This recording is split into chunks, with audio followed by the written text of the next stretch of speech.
had the privilege of knowing Charles, and the only guy that did, but it just worked out.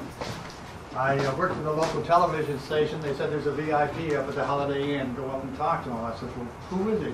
Let me do some homework. They said, we haven't time. He's got a rough schedule. It was Charles Edison.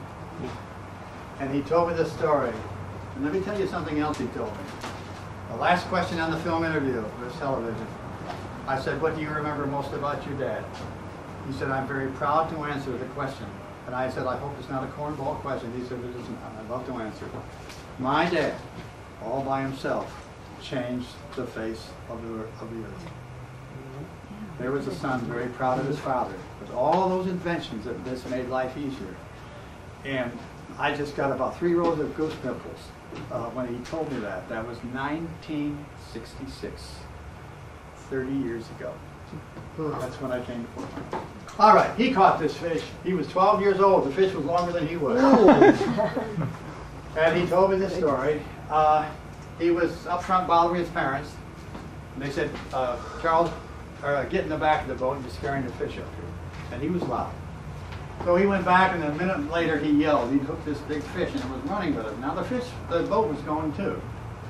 So everybody ran to his side and grabbed a hold of him and got the rod so he wouldn't lose the fish and pulled him in. There were 7 or 8 other people on board the boat, so they had power to rescue him. But this little kid had both feet together on the edge of the boat, just holding on for dear life and hollering, help, help, help.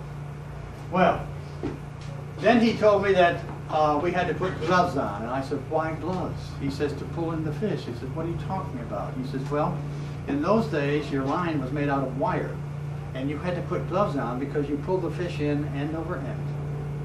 Not like this, and then reel up the slack, but end over end. And of course, the wire would cut your hands like this. And that's what really surprised me. And then he said, on top of that, when we got ashore, my dad said, let's bury the fish. And I said, why, Dad?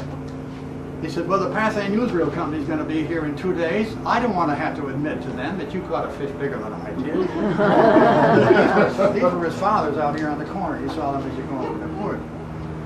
And so we got ashore. The dock over the pier was longer than it is today. He said, Charles, go get the shovel. And Charles began to cry. He said, I hope I can get through this. He said, it's not fair. Charles, go get the shovel. The tears were streaming down his kid's face. He made a speech to save the fish.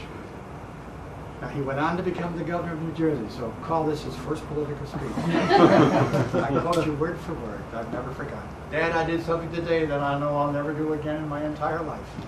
But I caught a fish larger than that caught by the greatest inventor in the world. That last bit didn't do any harm.